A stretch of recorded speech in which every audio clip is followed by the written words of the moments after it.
Guardi, la strategia del Salvatore Rina era che Rina fin dal 73-74, diciamo, e per questi motivi entrò in qualche modo in contrasto anche con Luciano Leggio, diciamo, aveva in mente di diventare il capo di Cosa Nostra, cosa che lui ripetutamente diceva che in qualche modo i soldi non ci interessavano altre cose, cioè lo scopo era quello di comandare Cosa Nostra. Infatti nel tempo ci arriva. Io mi ricordo che intorno al 73-74, quando io mi vedevo spesso, diciamo, con il Calderone, con Peppe Di Cristina, con Gaetano Badalamenti, non perché io vedevo a queste persone, perché io accompagnavo a Rosario Ricco Bono. Si parlava, diciamo, di questa strategia che già il Salvatore Rina andava facendo nel circondario di Palermo, in cui molte persone venivano uccisi e venivano messi ai posti di comando, diciamo, tutti persone simpatizzanti di Salvatore Rina. Quindi questi fatti non venivano soltanto, diciamo, nella provincia di Palermo, ma venivano anche in altre zone, sia nel Trapanese, sia nell'Agrigentino e sia anche nel Catanese, insomma. Quindi Salvatore Rina piano piano, cercando delle scuse, trovando delle provocazioni, va bene, faceva sì che molte persone, ma che non erano d'accordo alla sua linea, alla sua condotta, diciamo, di criminale, lui in tutti i modi cercava di eliminarli. Per esempio a Badalamenti l'ha messo fuori famiglia, perché dice che quando hanno ucciso, diciamo, a Francesco Madonia a Vallelunga, il Gaetano Badalamenti, diciamo, acconsentì moralmente, diciamo, a Peppe Di Cristina di uccidere a questo Francesco Madonia. L'eliminazione del Pippo Calderone avviene perché insieme, diciamo, a Di Cristina, che vanno a fare questo omicidio, c'è, diciamo, un Cetto Turipillera, che è un uomo della famiglia di Catania, e quindi per questo c'è anche, diciamo, intrufelato Giuseppe Calderone e così via. Insomma, vengono un pochettino eliminati quasi tutti i più grossi mafiosi, sempre con la scusa del Salvatore Rina, che cercava ogni scusa. Erano buone.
Dopo aver fatto uccidere Giuseppe Di Cristina, dopo aver fatto espellere Badalamenti da Cosa Nostra, dopo la morte naturale di Cichiteddu Greco in Venezuela, vista l'impossibilità di toccare Bontate, troppo ricco e forte militarmente, le attenzioni dei Corleonesi e di Riina si focalizzano sulla figura dell'unico fra coloro che avevano discusso dell'omicidio di Francesco Madonia a non aver ancora assaggiato la crudele vendetta dei Corleonesi, Giuseppe Calderone, detto Pippo, Cannarozzo d'Argento, per il problema alle corde vocali che lo aveva portato a un'operazione. Calderone, ottimo amico del Di Cristina, era uomo già in viso ai Corleonesi da quando si era opposto ai sequestri in Sicilia. anche visto la sua impossibilità, in caso di proliferazione degli stessi, di proteggere i Costanzo, la ricca famiglia di imprenditori catanesi che a Calderone avevano affidato la propria protezione. Calderone, se era ancora in vita, era per quel minimo di riconoscenza che gli era dovuta per aver ospitato agli inizi degli anni 70 i latitanti Ligio e Provenzano. Periodo in cui faceva parte di Cosa Nostra, ha conosciuto Luciano Leggio? Ho conosciuto Luciano Leggio, ho conosciuto Salvatore Reina, ho conosciuto Benedetto Benigni, come si chiama, Provenzalo. Fermiamoci un Questi erano gli uomini di Corleone. Andiamo per ordine. Innanzitutto Luciano Leggio. Luciano Leggio quindi era un uomo d'onore di Corleone? Era rappresentante di Corleone. Rappresentante di Corleone. Lei ricorda quando e dove lo conobbe? Io l'ho conosciuto alla fine del 60. Una volta Gaetano Badalamenti ci ha mandato a chiamare a me, a mio fratello e al vice rappresentante provinciale di Catania. E gli disse a mio fratello se poteva tenere a Luciano Ligio perché non lo poteva più tenere lui, che era l'aiutante Luciano Ligio. E i momenti erano critici, non li poteva più tenere. Se poteva mio fratello. Quindi alla fine degli anni 60 Luciano Leggio si sposta, diciamo così, a Catania. Lui e Bernardo Provenzano. Per quanto tempo? Avevano documenti falsi, si facevano chiamare Farrugia. La mia domanda era per quanto tempo rimasero a Catania, in particolare Luciano Leggio? Quasi 2 anni, perché poi nel 71, a luglio del 71, hanno fatto l'associazione dei 114 e hanno arrestato mio fratello. E lui Luciano Leggio dice io me ne vado da qua perché già è un posto che è conosciuto che c'è mafia. E se n'è andato prima a Napoli e poi a Milano. Ma poi Leggio aveva rotto i rapporti con Calderone proprio per una questione di rapimenti.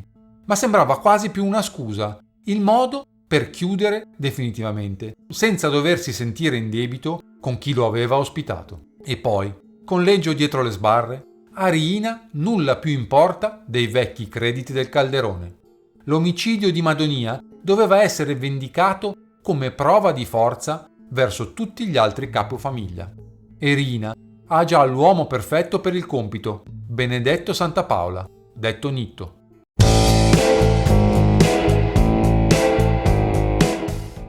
Nitto Santapaola è entrato nella famiglia di Catania nel 1962. Il giuramento lo ha prestato in contemporanea con Antonino Calderone, fratello di Giuseppe, e insieme a Francesco Ferrera, Cavadduzzu. Nitto è intraprendente, ambizioso e spietato e presto diventa capodecina della famiglia di Catania, guidata da Giuseppe Calderone. Ma non gli basta.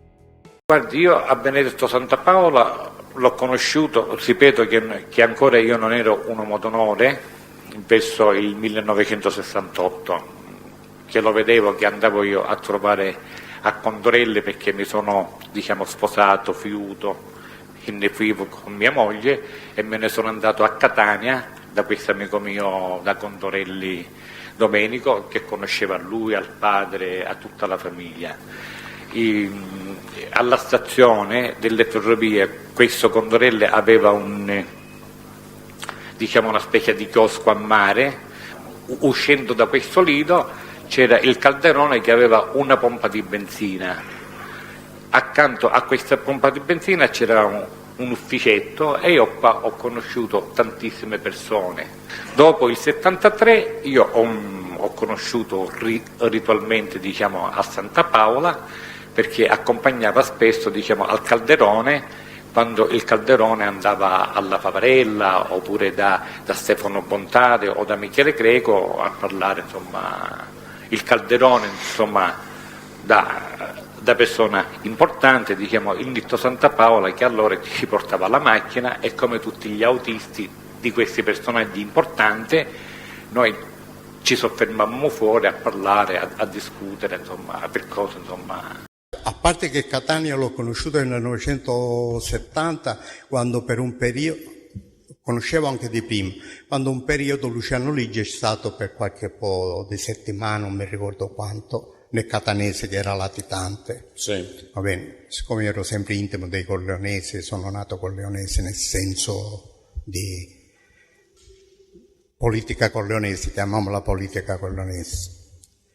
E sono venuto e avevo conosciuto Pippo Calderone, avevo conosciuto molte anziane, che poi è diventato capoprovincia, zio di Nitto, si chiamava Cavalluzzo, Turiddo Ferrere. Ecco. Però Catania hanno avuto sempre una mentalità differente, nel senso c'era una delinquenza enorme. Va bene, perché pure quelle che diventavano Cosa Nostra non capivano che dovevano stare a certe regole per il suo capo, tutte queste, come si dice, gerarchie, va bene. E allora c'erano sempre problemi, a parte tutto quando si sono un po' cominciata a allargare nel 74-75, mi ricordo, hanno avuto un sacco di morte, sia come Cosa Nostra dentro il carcere e sia fuori, perché c'erano rapinatori che sparavano meglio di quelli di Cosa Nostra. A un certo momento Calderone a Catania ha dei problemi. Quali sono le ragioni, schematicamente, che hanno portato Calderone ad avere dei problemi, che nessuno gli piaceva più Calderone? E poi vediamo il suo intervento su questo aspetto. Lui sa che ha dei problemi e io ce l'ho sviluppate. Esatto, diciamo così. E che problemi aveva? Moralmente. Lei che problemi gli ha sviluppato? Lui che problema aveva, Calderone? E allora lui aveva problemi. Lui erano quasi ogni giorno, 2 o 3 volte a settimana, erano sempre a Palermo. Sì. O da Bontate o da Badalamenti quando c'ero, era a Caltanissetta da Peppe di Cristina, e erano sempre là perché a Catania anche non potevano risiedere molto perché si stavano sparando uno con gli altri. Sì. Che succede? Sparano. I più giovani sono, io ancora non conoscevo Nitto Santa Paola, voglio precisare, non conoscevo quello che era stato ferito in un rito a fuoco. Ferlito, non conoscevo Franco Romeo, che era Rosario Romeo, uno che poi hanno ucciso giovanissimo. I Calderone non potevano stare molto a Catania, avevano una pompa a benzina e cosa a vista, perché si preoccupavano pure se ci sparavano. Sti ragazzi cercavano di darsi da fare e di andare ammazzando gente contro, però non erano Cosa Nostra. Erano gente rapinatori o si organizzavano tra gruppi e così. Una sera vanno per fare un attentato a 2 o 3 che sapevano dove erano riuniti. Vanno per fare l'attentato, ma quelle già erano avvisate, erano preparate, rispondono a fuoco. E di Nitto, Santa Paola, Ferlito, un altro che c'era, non mi ricordo il nome. Feriscono. Ammazzano a uno di loro, uno ferito, ne ammazzano 2. Ma uno di loro viene pure ammazzato e feriscono a morte il Ferlito. Si portano il morto in macchina perché altrimenti trovano di questa parte uno là, la polizia, ci viene facile. Si portano a Ferlito, il morto lo portano nella moglie. Si può immaginare una signora che si vede arrivare il marito morto. E il Ferlito lo vogliono portare, non vogliono andare all'ospedale perché altrimenti collocano la sparatoria. Vanno a bussare dove? Dal suo capo. Che era quindi Calderone? Pippo Calderone, che aveva, come si chiama, che non poteva uscire dalle 8 e cose. Va bene. E ci vanno a bussare, aveva le sue conoscenze, le sue amicizie a Catania. Per trovare un medico, qualcuno che curasse questo un professore, e dimmi che lui dicendo ma io non posso uscire, non posso andare, adesso non ci sono i telefonini o internet o qualsiasi cosa, ma ai tempi si doveva andare di presenza. E non posso uscire di qua e di là. Per queste cose uno di Cosa Nostra ci interessa qualsiasi cosa, pure che va a prendere un processo per la sorveglianza, per qualsiasi cosa si deve dare da fare per una cosa del genere. Insomma, un capo avrebbe dovuto trovare un medico in 448. Va bene, io se ero capofamiglia mi arrivava uno così, qualsiasi professore, già che l'avevo in famiglia, i medici, va bene, come cosa nostra. Ma avrei fatto qualsiasi cosa. L'hanno portato quello che stava morendo, il Ferlito, Alfio Ferlito, che stava morendo, l'hanno portato in ospedale. E ci portatemi in ospedale, meglio che mi arrestano che... E ci hanno promesso che lo andavano a liberare appena si è, e così è stato. Quindi poi hanno fatto anche un'irruzione in ospedale per liberarlo. Sì, per liberarlo. Però tutto questo non è stato visto bene, diciamo, per Calderone. Non è stato visto bene, erano tutti contro Calderone, tutta una situazione, non si comportava bene, se ne andava a Palermo e loro lottavano qua, che tanti eroi di Cosa Nostra erano morti. Un giorno mi sento chiamare di un amico mio, non solo come Cosa Nostra, ma amico mio di famiglia personale, che era il capo famiglia, il capo mandamento di Canicattì, Antonio Ferro, sì, che aveva Feodi. Mi sento, Franco, dice, puoi avvicinare, che dovrei parlare, ti dovrei fare ascoltare un discorso. Faccio una parentesi, già noi nel 76, questo discorso, 77, già era tutto un programma di poter destabilizzare le famiglie, mandamenti, ci covava sotto il Reina, va bene. E allora io vado, perché mi chiama l'amico mio, trovo a Canicattì e Quindi da Ferro va, giusto? Da Ferro.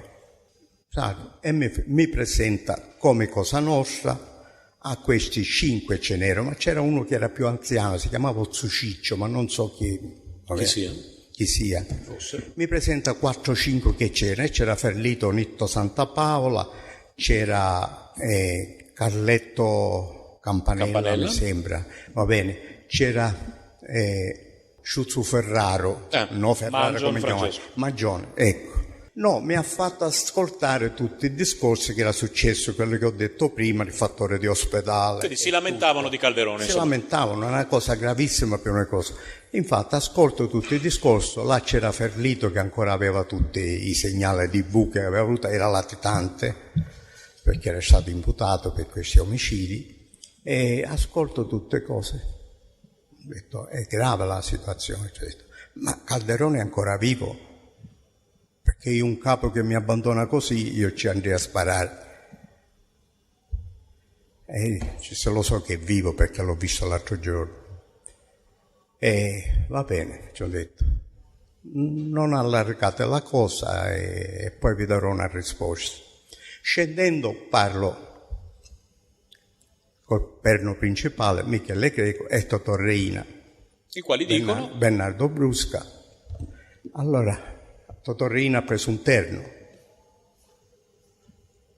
e i quali mi dicono, ma chi erano? Ci ho detto, era Tizio, diceva, tutti giovani, sì. Ci ho detto, c'era uno anziano, per Ciccio così. E allora fai una cosa, incontrale di nuovo, le dice se possono pure qualcuno di nome più conosciuto, più anziano, perché magari i giovani, sai, vogliono mandare via i più anziani.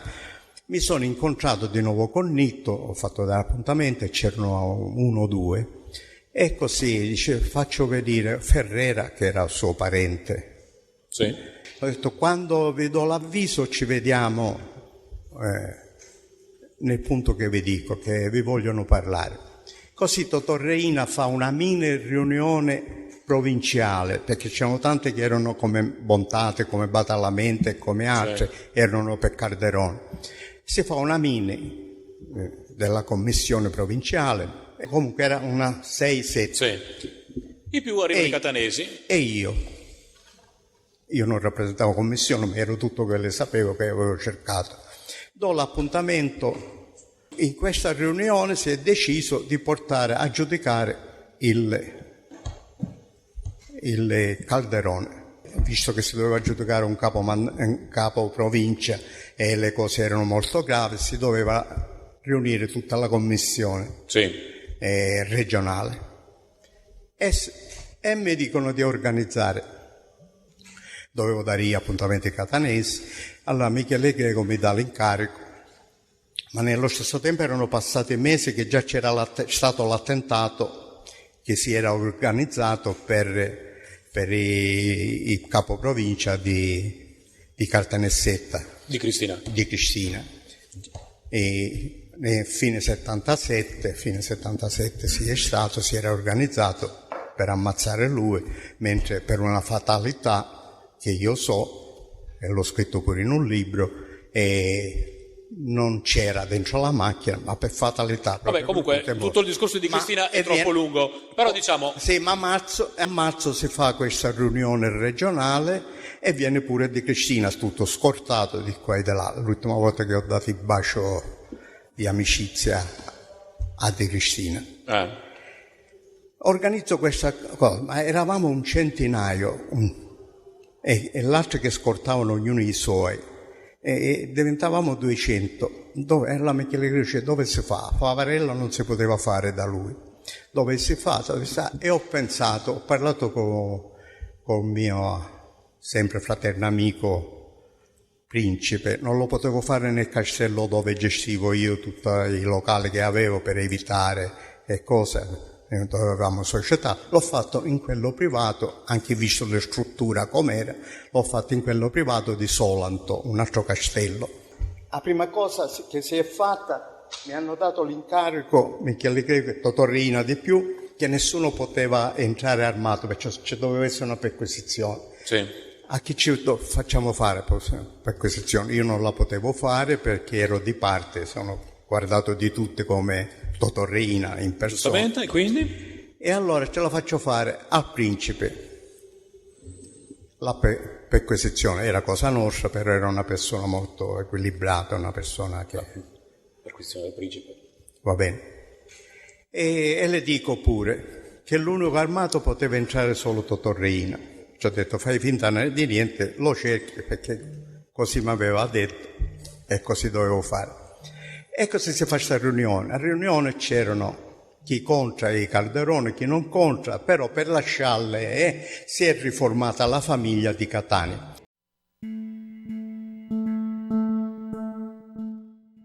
Estate 1978 e Nitto in quel 1978 è ormai ai ferri corti con Giuseppe Calderone, tanto che con l'appoggio di Michele Greco, suo sotterraneo alleato, ottiene lo scioglimento della famiglia di Catania, in una riunione in una villa del principe Alexander Vanni Calvello, nei dintorni di Bagheria. Viene creata una reggenza di 3 persone, Giuseppe Calderone, Nitto Santapaola e un vecchio mafioso, Tino il Guappo. Dopo 4 giorni mi dice Reina, dice a Nitto Calderone che si deve togliere il pensiero. Segretamente si doveva fare questo lavoro. Scusi, aspetti, la ripete un attimo. Dopo poco tempo. Le poco dice? Tempo, che Pippo dovevano ammazzare a Pippo, se lo dovevano togliere davanti. Va bene.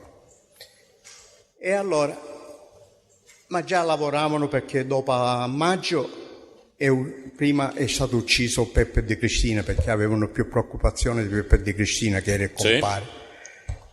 E mi dicono, dice, tu che sei diventato così intimo, perché Nitto per me ero diventato il suo, come dire, il suo migliore amico, che l'avevo portato in quella situazione.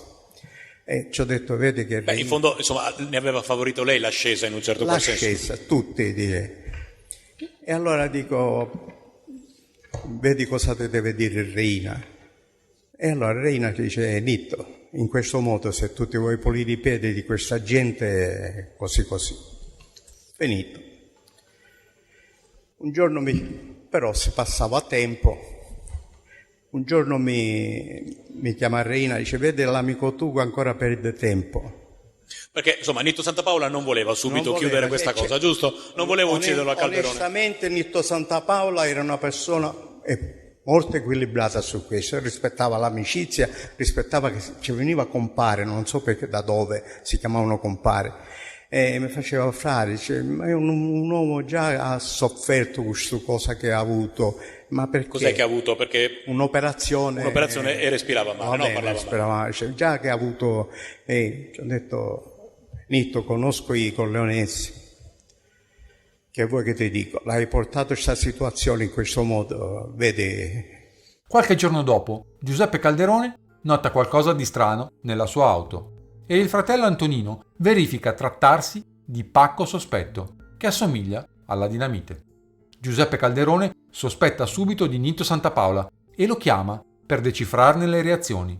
A quel punto Santapaola chiede di incontrare Calderone e poi si offre di far intervenire un uomo a lui legato per disinnescare l'ordigno. L'uomo si chiama Pietro Rampulla ed è un estremista di destra. Ma il gesto di Nitto Santapaola, anziché diradare i dubbi sulla sua responsabilità sul tentato agguato, li tramuta in certezza quando il Rampulla, vista la facilità con cui disinnesca l'ordigno, finisce col confermare indirettamente di essere stato lui stesso a posizionarlo. Ci siamo incontrati noi altri l'ultima volta nell'estate del 78 con Badalamenti in una villa fuori Palermo perché ci avevano messo una bomba nella macchina e mio fratello e ci siamo incontrati, era lui, era Stefano Bontà e Saro Ricupone. E questa bomba... E lui poi dopo l'ho accompagnato io in macchina e mi disse, mi ha cantato una canzone, spara Gonzales, spara perché altrimenti gli altri sparano te. Mi scusi signor Perché Calderone, io non ho a recepito... Nitto Santapaola. Tano Badalamenti mi ha cantato questa canzone. A lei. Facendomi capire di ammazzare a Nitto Santapaola.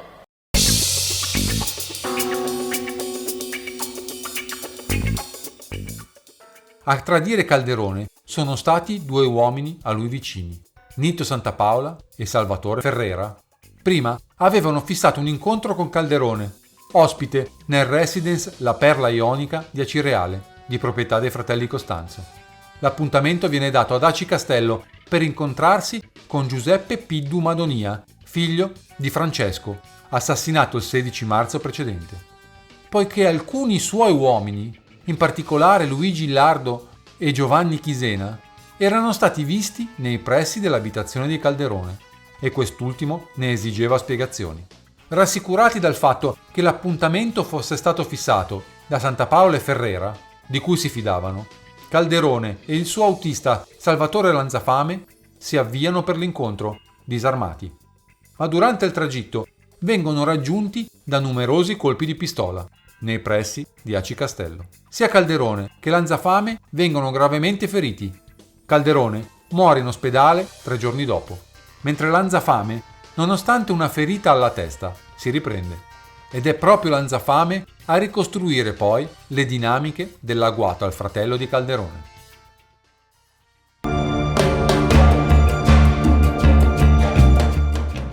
«21 settembre 1978. Antonino Calderone incontra prima Nitto Santapaola, che si dice all'oscuro dei motivi e di chi l'abbia compiuto.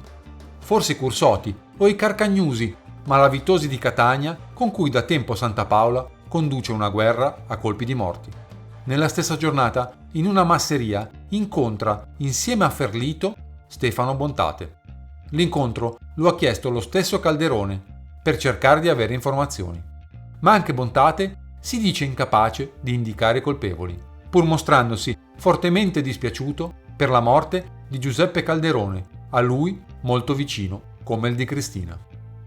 Si scoprirà che tra i responsabili dell'agguato a Calderone ci sono Luigi Gliardo, come detto, uomo d'onore della famiglia di Vallelunga Pratameno e parente dei Madonia, ed Ignazio Ingrassia, detto Boia Cani, uomo d'onore della famiglia di Corso dei Mille, molto legato a Michele Greco. Da questa componente si evince dunque la collaborazione di più famiglie di diverse province, tutte legate ai corleonesi, per l'eliminazione di Calderone. Come riferito dal pentito Ciro Vara, Nitto Santapaola si incontrò poi con Igliardo al rientro dall'omicidio, confermando la sua complicità nell'agguato. Tuttavia, non essendovi al tempo prove del coinvolgimento di Santapaola, l'omicidio rimase per un po' di tempo avvolto nel mistero e non venne criminalmente vendicato.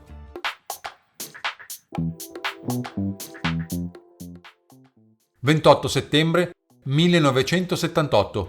A Bagheria, in casa di Tommaso Spadaro, si svolge una riunione, cui partecipano, fra gli altri, Michele Greco, Nitto Santapaola, Salvatore Riina, Alfio Ferlito, giunto insieme ad Inzerillo, ed anche Antonino Calderone. A quest'ultimo Nessuno spiega perché sia stato ucciso il fratello, anzi, viene invitato implicitamente a non fare storie. All'interno della riunione è Totò Riina a prendere la parola e a riassumere i discorsi di tutti sulla vicenda Calderone, esaltandone la figura. Antonino Calderone viene poi invitato da Michele Greco presso la sua tenuta della Favarella e gli viene chiesto se sappia dell'incontro avvenuto fra Di Cristina, suo fratello, e Cicchiteddu Greco, e se sia vero che Cicchiteddu avesse chiesto a Di Cristina di partire con lui per il Venezuela. Ma Antonino Calderone, basito, riferisce di non sapere nemmeno dell'esistenza di quell'incontro e così facendo si salva forse la vita.